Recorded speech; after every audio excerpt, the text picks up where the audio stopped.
So today in class, we reviewed stuff we did in Onshape before break, and so I'll start there. Just giving you a review and reminder of, the basics of Onshape, and show a little bit about what we did before we went on break.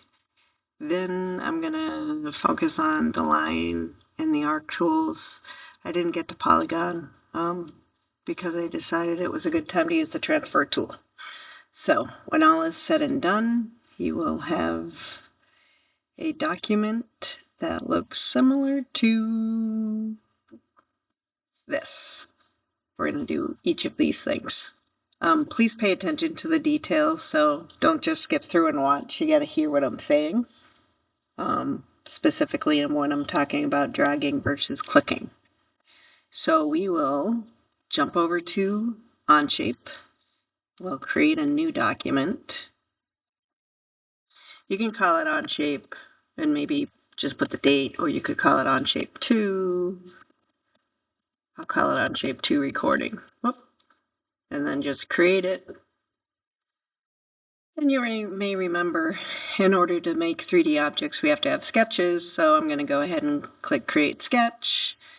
This then waits for us to choose which plane we want to sketch on.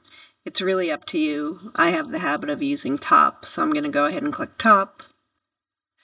And then I find that the frames, the image of the planes is distracting to me. So if you hit the P key, that will make them disappear and reappear. So the P is a toggle key in Onshape. And then I like to look from the top to see what I'm sketching. So I'm going to click top there. Okay, now if you're using a mouse, remember that you can scroll the wheel to zoom in and out. And you can drag the scroll wheel to move it around. So the last time you were here, we were just using the corner rectangle and we might have been using the center rectangle, but regardless, we were using the rectangle and the circle. And I want to just point out that those are closed figures. Why is that important? Because a figure has to be closed in order to extrude it. And that's significant when we're using the line tool. So the line tool, I'm going to ask you to break a habit. I think for most of your computing life, if you wanted to draw a line, you would drag, meaning you would hold down the mouse button and move that line. And you'll notice that it does make a line, but it's not a closed shape. So Onshape works under the presumption that you want a closed shape. And so the best way to use the line tool is to click instead of drag. So I'm clicking to set an endpoint.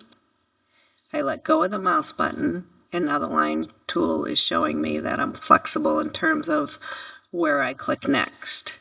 So I'm going to click here, and you can just keep clicking, and it pretty much just keeps working and continuing until you go back to the beginning. Once you go back to the beginning, it closes the shape. It shows us it's a closed figure. And now you notice it's not trying to create another line. So that's the way it works. So the first thing, actually, what I'm going to do first is go back to my selection arrow, and I'm going to delete these. We don't need them.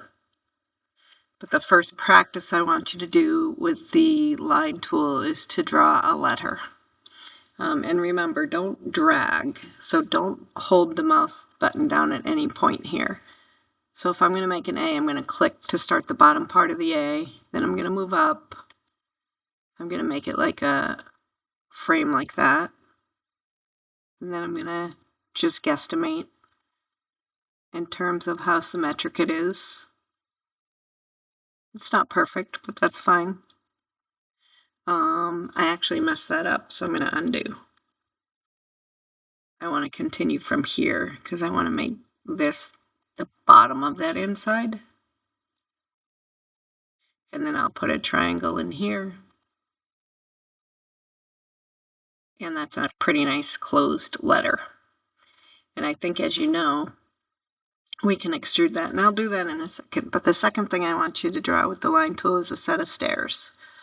So I'm going to click Again, you click and release and go to your next point. Click, go to your next point. Click, go to your next point. Click, go to your next point. So I want you to build a staircase with at least 3 steps.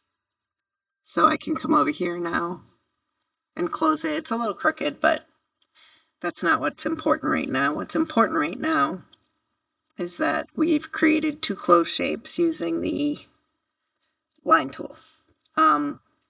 Before vacation, we would go straight to extrude, but it's working a little bit differently now. They updated something, so if I click extrude from here, it's going to select both faces, which means they will both have to be the same extrusion amount. We don't want that. So I'm going to click my check mark to say I'm done with this sketch. Let's go back to 3D mode.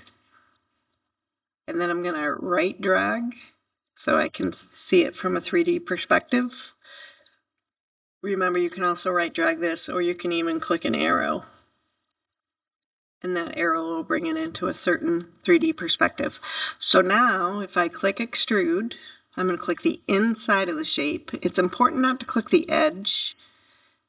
Oh, interesting. Well, they've improved that too. I clicked the edge and it filled the inside like I want it to, which is nice.